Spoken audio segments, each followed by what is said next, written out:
Hello friends, welcome to CN study method. So friends, तो इस video में हम लोग प्रश्न वाली एक्सरसाइज 2.2 के मौखिक प्रश्नों को इस वीडियो में देखेंगे। चलिए, तो इसमें वही क्वेश्चन दिए हुए हैं जो पहले के हम लोग क्रियाकलापों में पढ़ चुके हैं। इसमें उन्हीं से रिलेटेड क्वेश्चन आए हैं, तो चलिए हम लोग हल करके देखते हैं। निम्न प्रश्नों को दी गई जानकारी के आधार पर बिना गुणा या योग किए हल कीजिए। देखिए फ्रेंड्स, ये कौन से नियम को दिया गया है? क्रम विनिमय नियम को। क्रम विनिमय नियम में क्या हम लोगों ने देखा था कि यदि एक तरफ का उत्तर आया है और उसके क्रम में परिवर्तन है तो दूसरी तरफ भी वही उत्तर आया, तो उसी के आधार पर हम लोगों को इस क्वेश्चनों को हल करना है।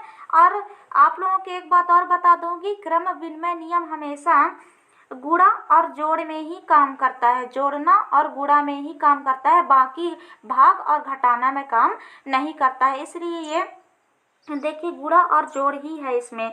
देखिए 17 गुणे 23 बराबर 391 उत्तर है, तो इसका क्रम बदल दिया गया है। 23 गुणे 17 बराबर कितना होगा? 391 ही उसका उत्तर आएगा। आप चाहें तो हल करके देख लीजिए। फिर दूसरा है 15 प्लस 25 बराबर 40 होता है, तो इसका क्रम बदलने पर 25 प्लस 15 बराबर भी 40 ही होगा। और तीसरा है 40 प्लस 0 बराबर 40 होता है, तो 0 प्लस 40 बराबर भी 40 ही होता है। फिर चौथा है 39 गुणे 1 बराबर 39 है, तो 1 गुणे 39 बराबर भी 39 ही होगा। फिर पांचवा है a गुणे b बराबर यदि c है तो b गुणे a बराबर भी c ही होगा। इस प्रकार से क्रम विनिमय नियम के उत्तर अब हमको देखना है। आप लोगों को मैंने जितना एक्सरसाइज पढ़ाया है, जितना अभ्यास के प्रश्न क्रियाकलाप पढ़ा है, उन्हीं से रिलेटेड ये है। अब आपको इनको हल करना है, ठीक है। नेक्स्ट क्वेश्चन है, निम्नलिखित सवालों को ऐसे क्रम में लिखकर योगफल ज्ञात कीजिए जिससे योग की संक्रियाएं आसान हो जाएं। अब इसको हम लोगों को हल करके देखना है, जोड़ना है, सिंपली हमको जोड़ना है, पर ऐसे क्रम में तीन का जोड़ना आसान हो जाए, मतलब कि सही सीक्वेंस में लिख करके हम इनको जोड़ेंगे तो हमको आंसर बहुत अच्छे से प्राप्त होगा। तो चलिए मैं इन सबको आपको जोड़ के दिखाती हूँ। देखिए फ्रेंड्स, सेकंड क्वेश्चन में क्या बोला था कि इनको सही सीक्वेंस में लिख करके इनका आंसर लिखे। सही सीक्वेंस क्या होता है? देखिए सबसे अधिक संख्या कौन सी है? ये वाली संख्या ज़्यादा दिख रही है, तो हम लोगों को पहला का आंसर लिखना है।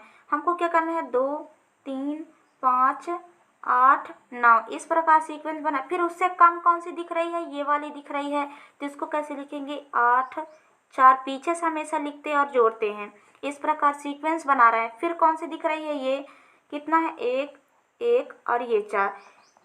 इसको क्या करना है? हमको जोड़ना है ताकि सही आंसर प्राप्त हो। तो 9 और 1 10 और हाँ 1 8 18 की 8 हासिल आई 1 हुआ। फिर ये 9 और 1 10 4 14 की 4, ये हासिल 1 हुआ। उसके 5 1 6 6 4 10 10 2 12 12 की 2 हासिल 1 हुआ। फिर ये 4 1 ये 5 और ये 2। ये देखिए इस प्रकार सीक्वेंस बना के हमको आंसर लिखना है। फिर दूसरा कौन सा है? अब इसमें देखते हैं सबसे बड़ी संख्या कौन सी दिख रही है? ये वाली 25 4 46। फिर उसके बाद उसके कम कौन सी दिख रही है? ये 544 544। फिर उससे कम कौन सी दिख रही है? 68 68। और उससे कम कौन सी दिख रही है? 32 दिख रही है। इस प्रकार अब हमको जोड़ना है। देखिए 4 6 10 10 8 18 19 20 20 की 0 हासिल 2 4 4 8 9 10 10 6 16 17 18 19 19 की 9 हासिल आई 1 5 5 10 1 11 11 की 1 हासिल आई 1 और ये 3। तो ये हो गया ये उत्तर। देखिए हो रहा है ना इसका आंसर इतना। उसके बाद फिर नेक्स्ट है तीसरा। अब इसका सीक्वेंस देखते हैं, इसमें सबसे बड़ा कौन सा है? 376 है। उसके बाद फिर 247 है। उसके बाद फिर 153 है और ये प्लस। देखिए 7 सॉरी हाँ 6 6 12 1 13 14 15 16 14 15 16 की 6 हासिल आई 1 7 1 8 8 9 10 11 12 13 14 15 16 17, 17 की ये 7 और हासिल आई 1 3 1 4 5 6 7, कितना आया, ये आंसर इतना आया। ठीक है, एंड नेक्स्ट ये वाला है, इसमें देखते हैं, ये बड़ा है फिर इससे छोटा, ये फिर इससे छोटी, इस प्रकार सीक्वेंस के अनुसार हमको क्या करना है, यहाँ पर लिखना है।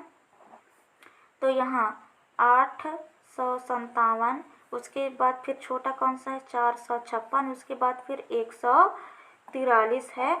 अब इसको हमें क्या करना है, जोड़ना है। 6 7 13 14 15 16 की 6 हासिल 1 5 5 10 4 14 1 15 की 5 और हासिल 1 9 1 10 8 9 8 1 9 1 10 1 14। तो यहाँ पर ये इतना ये आंसर हुआ। इस प्रकार हमको सीक्वेंस बनाना है। उसके बाद फिर नेक्स्ट 5वें नंबर है, इसमें से सबसे बड़ा ये है, फिर उससे फिर ये है, फिर ये है। अब चलिए इसको हम यहाँ पर लिखते हैं 300 और 3 2 9 8 नहीं 5 8, उसके बाद फिर कितना है 2 4, पीछे से लिख रहे हैं ना 0 2 1, उसके बाद फिर हम लोग इसको लिखे 0 0 0 और ये 5। अब इसको हम लोग जोड़ लेते हैं।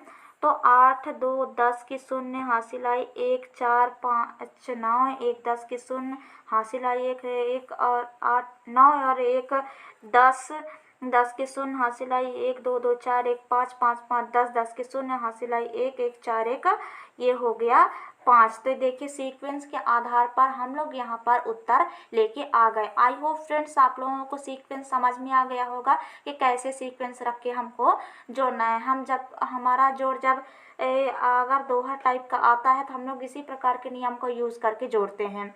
चलिए देखते हैं नेक्स्ट क्वेश्चन को। अब नेक्स्ट क्वेश्चन तीसरा है, यहाँ पर किसी भी राशि में शून्य का गुणा करने से कौन सी पूर्ण संख्या प्राप्त होती है। फ्रेंड्स हम लोगों ने कई बार देखा हुआ है ना कि किसी भी राशि में यदि हम लोग शून्य मान लो कि 5 का गुणा शून्य से करें तो शून्य ही होगा। 5500, इस प्रकार से इतने संख्या का गुणा भी हम लोग यदि 0 से करें तो 0 ही आंसर, 0 पूर्ण संख्या प्राप्त होती है। कौन सी पूर्ण संख्या, 0 पूर्ण संख्या। किसी भी राशि में शून्य का गुणा करने पर 0 पूर्ण संख्या प्राप्त होती है। नेक्स्ट क्वेश्चन है, योग के लिए संवरक नियम क्या है। तो योग के लिए संवरक नियम क्या था, कोई दो पूर्ण संख्या का जोड़ हमेशा पूर्ण संख्या ही होती है, हमेशा पूर्ण संख्या ही होती है। तो संवरक नियम क्या होता है, दो पूर्ण संख्याओं का जोड़ हमेशा पूर्ण संख्या ही होती है, सदैव पूर्ण संख्या ही प्राप्त होती है। तीसरा है, संक्रियाओं के गुण के आधार पर निम्नलिखित खाली स्थान की पूर्ति कीजिए। आप देखिए संक्रियाओं के गुण के आधार पर, अब देखिए यहाँ पर ये क्या है, इसको हमको जोड़ना है। सिंपली इसको हम लोगों को क्या करना है, जोड़ना है। यहाँ पर आधार पर क्रम विनिमय है, ये क्रम विनिमय। यहाँ पर 2 3 7 6 है और 4 5 5 9 है। तो यहाँ पर ये ऑलरेडी दिया है, ये नहीं दिया है, तो इसको हम लोग 4 5 5 9 लिख दिए। उसके बाद 1 का गुणा 0 से करेंगे तो 0 आंसर, 0 गुणा 1 से करेंगे तो पर भी 0 आंसर आएगा। और यहाँ पर तीसरा है, यहाँ पर 7 कैसे प्राप्त होगा। तो देखिए यहाँ पर 6 में ऐसा जोड़ो, इतना संख्या जोड़ो कि यहाँ पर 7 आ जाए। तो 6 7 8 9 10 11 12 13 14 15 6 7 8 9 10 11 12 13 14 15 16 17। अब यहाँ पर देखना है फ्रेंड्स, हम लोगों को ऐसी संख्या यहाँ पर जोड़ना नहीं है, सॉरी घटाना है। यहाँ पर देखिए ऐसी संख्या लाना है कि यहाँ 7 आ जाए। तो यहाँ पर 9 वो संख्या है, देखिए 9 कैसे है, क्योंकि यदि हम यहाँ पर 16 लिखेंगे तो 16 में कितना घटाएंगे तो यहाँ पर 7 बच जाएगा। तो 16 में हम लोग 9 घटाएंगे तो यहाँ पर बचेगा 7 और यहाँ पर बचेगा 6। तो 6 में 3 घटाएंगे तो यहाँ बचेगा 3 और यहाँ पर 8 है तो यहाँ 6 बचा। तो मान लें हम यहाँ पर घटाएंगे 2 तो यहाँ पर बचेगा 6। इस प्रकार से ये आ गए यहाँ पर आंसर। चलिए देखते हैं नेक्स्ट। नेक्स्ट है ऐसी कौन सी संख्या है जिसमें उसी संख्या का भाग देने पर वही संख्या प्राप्त होती है। देखिए फ्रेंड्स, अब इसमें पूछ रहा है ऐसी कौन सी संख्या जिसमें उसी संख्या का भाग देने पर वही संख्या प्राप्त होगा। यहाँ पर करके देखते हैं थोड़ा सा। यदि हम उसी संख्या 5 5 का गुणा करेंगे तो 5 25 हो जाता है। यहाँ पर तो वो नहीं हो रहा है। और 0 का गुणा हम लोग 0 से करें 0 आता है। और कोई संख्या, अब चूँकि 0 का एक तरह से यदि हम लोग ना लें तो 0 का नहीं होगा, तो हम 1 का गुणा 1 से करेंगे तो उसका आंसर उतना ही आएगा। गुणा करेंगे तो बाकी में अलग अलग आएगा। तो ये वाला आपको समझ में आया। नेक्स्ट है 4 अंकों की सबसे बड़ी संख्या और 1 अंक की सबसे छोटी संख्या, छोटी पूर्ण संख्या का गुणनफल बताइए। तब इसमें बोला है 4 अंक की सबसे बड़ी संख्या। 4 अंक की सबसे बड़ी संख्या कौन सी है? 9 9 9 और 9। और 1 अंक की सबसे छोटी संख्या, सबसे छोटी संख्या कितना है? 1 है। तो गुणा, इसका गुणा कितना होगा? कितना? 1 निया 9, सॉरी 1 निया 9, 1 निया 9 और 1 निया 9, 1 निया 9। इस प्रकार जितना है, जितना बड़ी संख्या आएगी 4 अंक की, उतना ही उसका आंसर आ जाएगा। ठीक है। 1 अंक की छोटी पूर्ण संख्या गुणनफल बताइए। तो 4 अंक की सबसे बड़ी संख्या क्या है? 9999, यही उसका उत्तर होगा। 8वां, यदि 76 गुणे 16 बराबर 1216 हो तो 1216 76 बराबर 16 बॉक्स में सही मान भरिए। तो कौन से बॉक्स को बोल रहा है? यहाँ पर दिखाई तो दे नहीं रहा है, तो हो सकता है ये क्या हो, यहाँ पर सॉरी, यहाँ पर कुछ नहीं होगा, यहाँ बॉक्स तो दिया नहीं गया है।